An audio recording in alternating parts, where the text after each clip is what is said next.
Good morning. It's Thursday, the 19th of December, and this is Govindraj Ethiraj, headquartered and broadcasting as well as streaming from India's financial capital, The Take. The year 2025, which is, as you know, a lot too far away, is set to shake up the automotive industry as we know it. The early symptoms of that shake-up and shake-out were already in place in 2024, with auto sales slowing down in markets like India, German auto giants like Volkswagen cutting back, and now talk of Nissan and Honda merging. Nissan Motor Company is fighting for its life again, reports Bloomberg, and is now headed into the arms of Honda Motor Company to pool resources in an alliance that could rival Toyota Motor Corp. Now, Nissan is a well-known Japanese auto brand, but it has been hit by weak sales in the United States and China, which has triggered a huge profit slump that led to job cuts and cutting of a fifth of its manufacturing capacity, according to Bloomberg. Now, I don't know if you know this, but Nissan has been a surprisingly early starter in several areas, including electric. It launched the world's first mass-market electric vehicles, the Leaf, in 2010, but quite evidently was never able to capitalize on it or create a global model like Toyota did with its Prius hybrid. And hybrids, of course, have done well in many parts of the world, and particularly so in India, where they're amongst the fastest growing segments. Now, Nissan doesn't obviously have the electric vehicles or the hybrids to compete in either the United States or China, which brings us back to that potential merger with Honda. Now, Volkswagen plans to shut at least 3 factories in Germany, lay off tens of thousands of staff, and shrink its remaining plants in Europe's biggest economy, that's Germany, as it plots a deeper than expected overhaul, according to Reuters last month. Right now, Volkswagen unions are faced off against the management, but there is no return to the glorious past, is what it looks like. And then earlier, you had to reckon with an auto company launching new models, but today you have to think of maybe a mobile phone company that wants to make a car.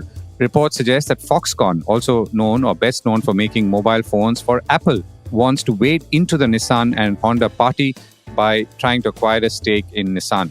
Back in India, sales have been slowing steadily, with manufacturers finally cutting back production to allow for dealerships to reduce their inventories, which is now down to about 60 to 65 days from a peak of more than 80 days 2 months ago. Even at 60 to 65 days, it's high, and ideal inventory positions are between 20 to 30 days. Be that as it may, electric car vehicles, which did well encouragingly in the early days, are slowing, and hybrids are now selling faster. There is another problem. Entry-level cars, particularly of the kind made by Maruti, have slowed the most, as acknowledged by the company in several interactions with analysts and media in recent months. One reason is rising prices. Cars that on an average cost about 6.5 lakh rupees about 4 years ago are now costing between 10 and 11 lakh rupees today, according to dealers who've spoken to me in recent months. The other is, of course, that affluent customers are driving demand on the higher end of automobiles, or for that matter, most things, whereas lower categories or lower price categories are stagnating.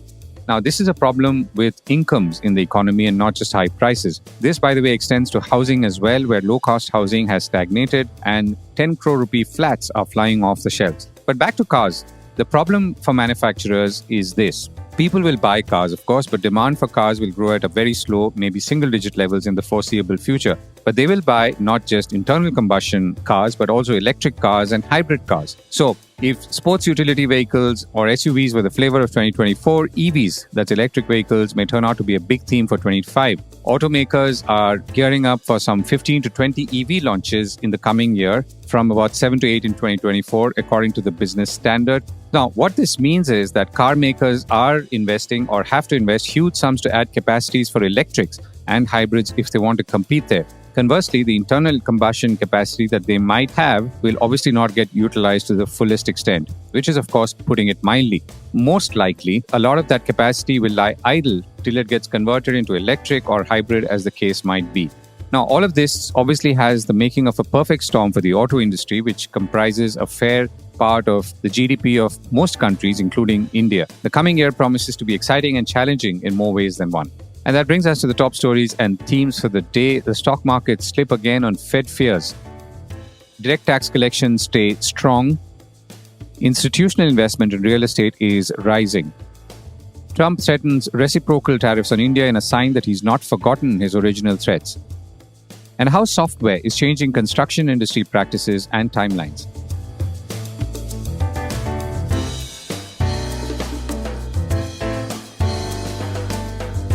This is the Core Report with Govindraj Ethiraj. The markets slide again. The stock markets have now fallen about 2,000 points in 3 days, or over 2% so far this week. Foreign outflows have now resumed and have pushed the Nifty 50 to close below its 50-day moving average for the second straight session on Wednesday, according to Reuters. Foreign investors are waiting to see how and whether the Federal Reserve will indicate its appetite for rate cuts. Lower interest rates mean more money flows to emerging markets and the like, that's including India, where returns are high. But now it appears that rate cuts will be less than what was earlier projected because of fears of inflation in the US, among other things, which means money has a greater chance of staying in the United States. Foreign investors offloaded Indian stocks worth about 64 billion rupees, that's about 6,400 crores or $755 million on a net basis on Tuesday, according to Reuters. The BSE Sensex and NSE Nifty ended Wednesday in negative. The 30 stock Sensex fell about 502 points to close at 80,180. The NSE Nifty 50 was down 137 points to close at 24,198. The Nifty Mid Cap 100 and the Nifty Small Cap 100 indices were lower by 0.6% and 0.87% respectively. In general, stock market experts the core has been speaking to in the last few months have been asking investors to prepare for a more muted 2025 in stocks, at least compared to 2024. Meanwhile, in a surprising development, India's record gold imports that we've been talking about since the day before is said to be due to a calculation error, according to Bloomberg, which says that officials probably double counted gold stored in warehouses, and the confusion may have been triggered by a change in counting system.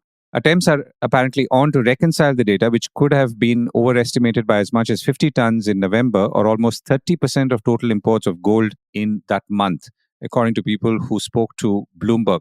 Now, the important thing is if that error is corrected, the trade figures, that's the overall import-export or other import figures, are likely to be revised, and traders could expect some correction in the foreign exchange rate as well. So there is a lot of downstream effect, which I'm not sure should be speculated upon right now, because it's better if we wait for those final figures to what extent they are corrected.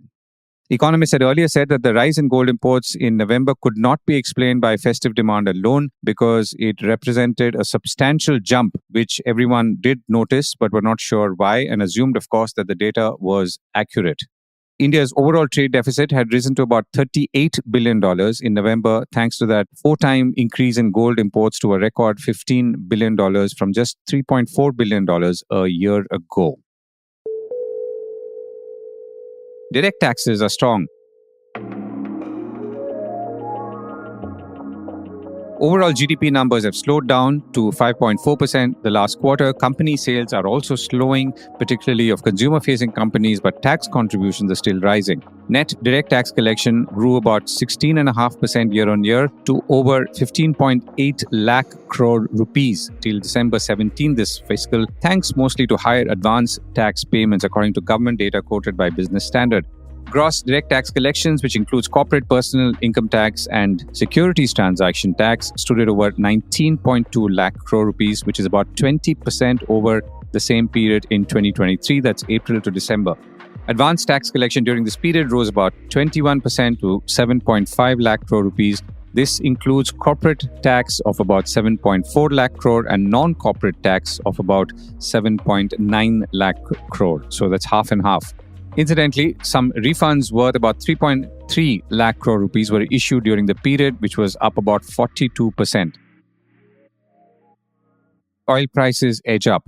Oil prices were up again overnight after sliding for 2 days following reports that there was a sharp, sizable drawdown in U.S. commercial crude inventories, which means increasing demand, according to Bloomberg.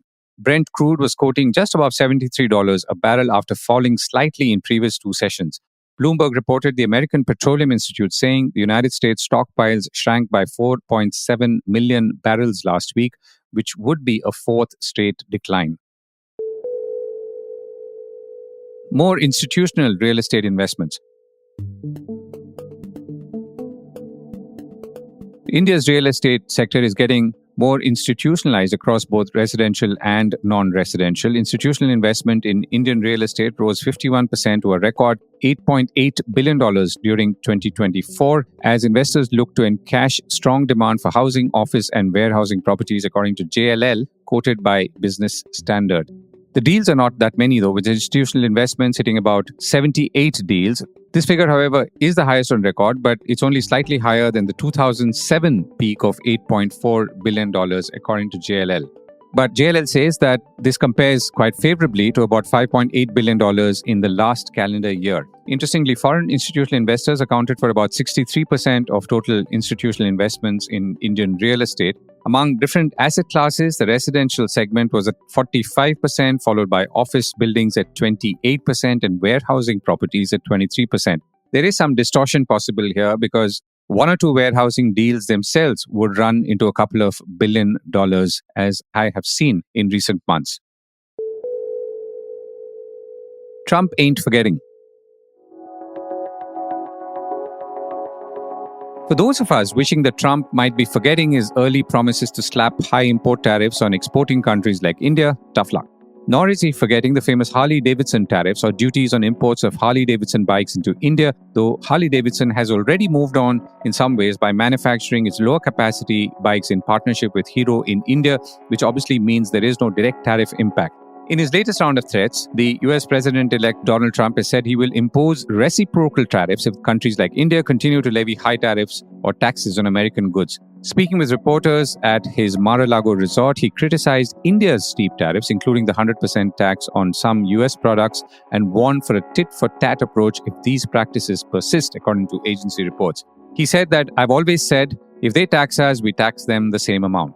Trump specifically highlighted India's significant tariffs on American goods, including that 100% tax on items like motorcycles and consumer products, and argued that such policies create an unfair playing field for US businesses. He said that the word reciprocal is important because if somebody charges India, we don't have to talk about our own. If India charges us 100%, then do we charge them nothing for the same? He asked. How construction projects are changing.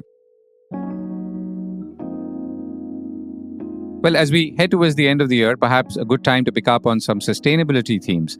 Some 90% of all construction projects are either late or over budget, which means the ones that are late are quite likely over budget too. Moreover, 40% of the global carbon dioxide emissions come from the construction industry, and not only in the design and construction phase, but quite apparently and logically in the operation and management phase as well. Now, technology can play a useful role in cutting times and also managing emissions in projects. There is a slightly different way of looking at sustainability and through the eyes of a company working in the global architecture, engineering, and construction space. I spoke with Yves Padrines, the Germany-based CEO of the Nemetschek Group, which also expanded quite recently its R&D base in India. And I began by asking him what companies like him were bringing in to the construction project management industry. Well, you're right. I think 90% of all the projects globally in construction are either late or over budget. And it's clear that digitalization can help to deliver on time and on budget. But the other issues also that the construction industry has is the fact that 40% of the global CO2 emission is coming from the construction industry, and not only in the design and construction phase, but of course a lot in the operate and manage phase. And then 20% of the material used in a construction project are wasted. And last but not least, the main other challenge, like a lot of industries, there is a huge lack of skill set and manpower in construction. People are talking even about over 7 million employees are missing in the overall construction industry globally. At Nemetschek, we have a big range of different software solutions. So we are really covering the entire life cycle of construction from design planning, where we have software solutions like Archicad or Vectorworks, which are mainly dedicated for architecture firms, Allplan for engineering firms, including structural engineering and design solution, Solibri, which is more clash detection, BIM, quality insurance. And then on the construction side, we have Bluebeam, which is a collaboration software to exchange PDF file, to do markup on PDF. Then we just acquired in July the US company called GoCanvas, doing field management, on-site, safety, and also fire software solution. And then we have on the operate and manage side also a solution called Spacewell, which is doing workspace management and also energy management software. And then we have two horizontal solutions. One is called DROFUS, which is data management software to make sure that the owner of a complex project, they don't have any loss of data during the life cycle of construction until the delivery and the handover. And then we just launched a few months ago a new solution called D-Twin. So D-Twin is an open data digital twin of a building, combining historical data, any data that you can have from a building. Of course, the BIM model, if you have it, but it can be photo, pictures, PDF, specification of material. And we're combining that together with live data, with sensors. And the use cases are mainly around predictive maintenance and also energy efficiency software. So overall, we have a big range of different products and solutions. And our main goal is to help all the players in the construction industry to be more efficient, more productive, and of course, more sustainable. And what would be examples of large projects where you're involved both at the construction stage as well as the operating stage? And you talked about sensors, which is more of operations. And if you can maybe give us some examples. Well, we have many examples of, especially on the hospital and clinic sides. Just one example, where we are providing, first of all, our BIM software solution to do the design of the building, for example, Archicad. Then Solibri is used to make sure that there is BIM quality insurance and clash detection with the model. Then DROFUS is used by the owner and also the architect to make sure that all the specification that you have as an owner of an hospital or clinic, which is quite complex in terms of specification, there is no data loss in the overall life cycle of the building. So from the design construction side up to delivering then the keys to the owner. Then Bluebeam is used a lot in terms of collaboration software in the design phase, but mainly in the construction phase to make sure that there is no good collaboration, exchanging PDF files, doing the markup on PDF, etc. And then after the handover, the example here is that the hospitals are using workspace solution from Spacewell, also energy management solution for Spacewell, and now planning also to use our D-Twin solution, which is kind of this open data centric digital twin of a building combining any historical data that they have. And here, as it is a new building, they have a lot of data because, with the BIM software solution, also with DROFUS, they have any type of data. And of course, also all the live sensors. Now, the good thing also with our D-Twin solution, the data can come from anywhere. So it doesn't need to be data coming from Nemetschek. Can be also from third-party software or anything at the end. So that's one example. And then we have other examples, of course, as it is a fragmented market construction. There are also a lot of construction projects where, for example, a big one in Australia, where they have over 45 software solutions used in the construction project, which is almost kind of a city that they are currently building. Is this the one in Brisbane? Absolutely, yes. And here, yes, they are using Archicad from Graphisoft, Solibri also, Bluebeam, DROFUS, etc. But then there are many other solutions. And here's a good thing with DROFUS is that clearly it can also take any data from third party. And then what is very key for us is that we are really pushing for open BIM, for interoperability, for open standard.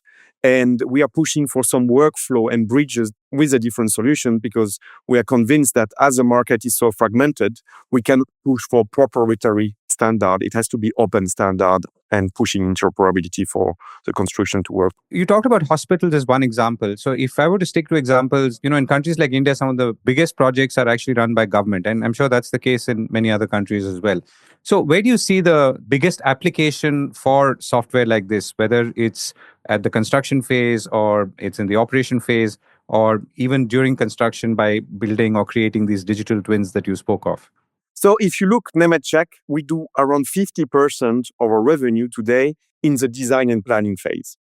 Okay, why? It's also because the company was founded 61 years ago by Professor Georg Nemetschek here in Munich. And then it became the second largest software company in Germany and one of the top 2 BIM players, especially in buildings. So if you look at our design and engineering piece, a lot of the projects are in residential and commercial, so mainly buildings. Of course, also in the public sectors with larger and complex buildings, we have also data centers, logistic centers, but a big piece are buildings for commercial, residential, and office buildings. And if you look, even especially in Europe, the majority of our customers in design and planning are small, medium-sized customers. For example, just in Germany, there are over 40,000 architecture firms. And the average number of users or employees in a marketing firm in Germany is 2. A lot of them are working in residential or commercial buildings. Then we do 40% of our revenue in North America, in the US. And here it's mixed. Of course, it's design and planning, but it's a lot also in construction. And here in construction, it's everything. It is from infrastructure project. It is a lot also in the public sector. It is also in residential, in commercial.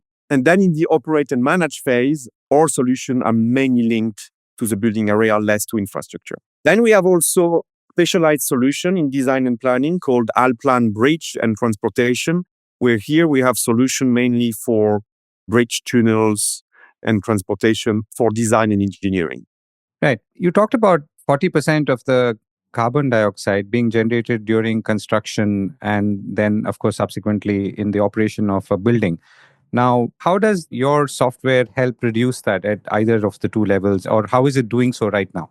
In different stages. First of all, already in the design phase, using some authoring tool and BIM solutions, such as the one from Nemetschek, like Archicad or Allplan or Vectorworks, we are able already to make sure you use the right materials, that you are also designing greener buildings, and also that you make sure that you have buildings which are going to be more energy efficient. So already in the design phase.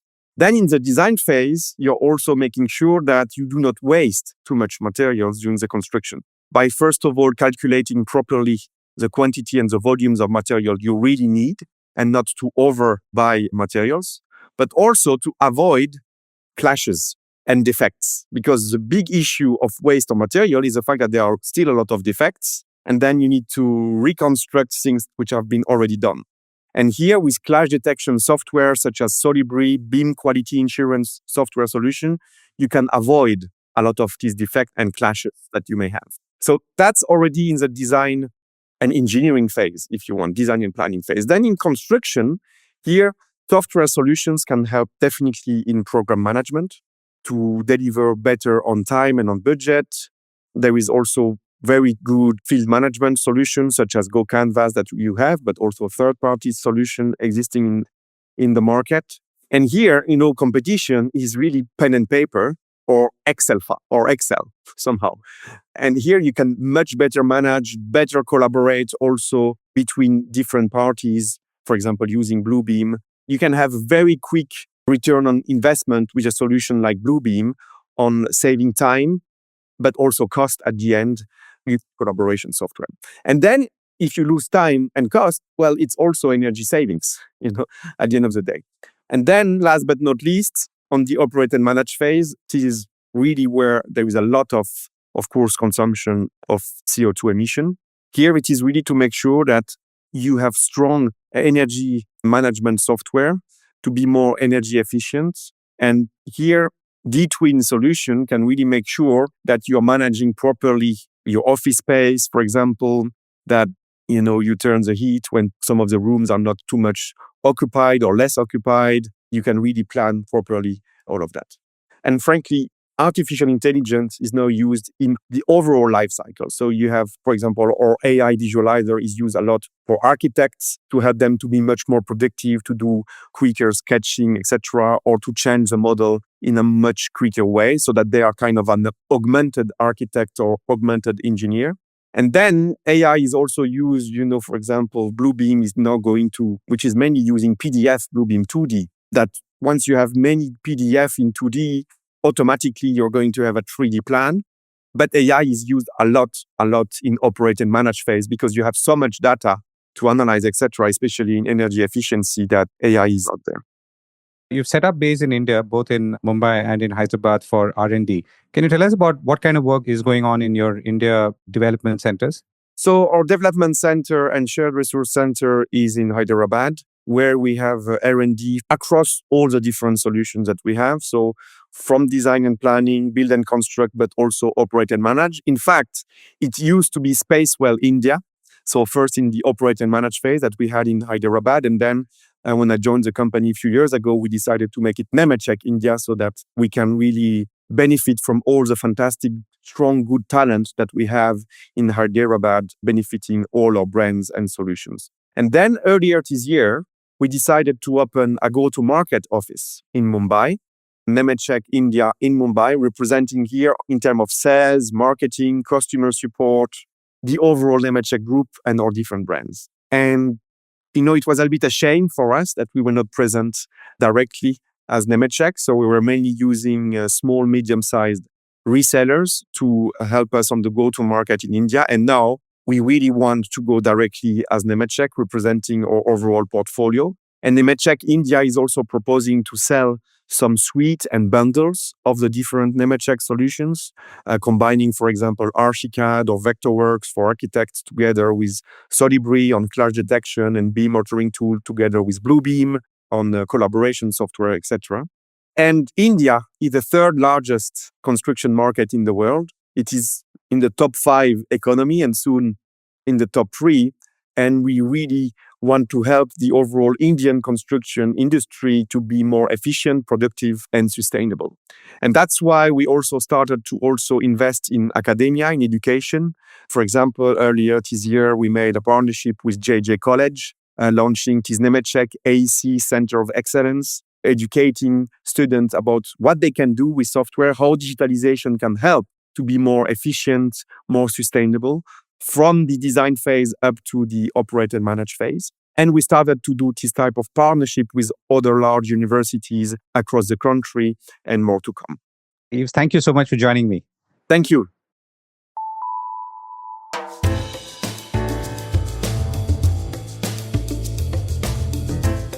That was the Core Report with me, Govindraj Ethiraj.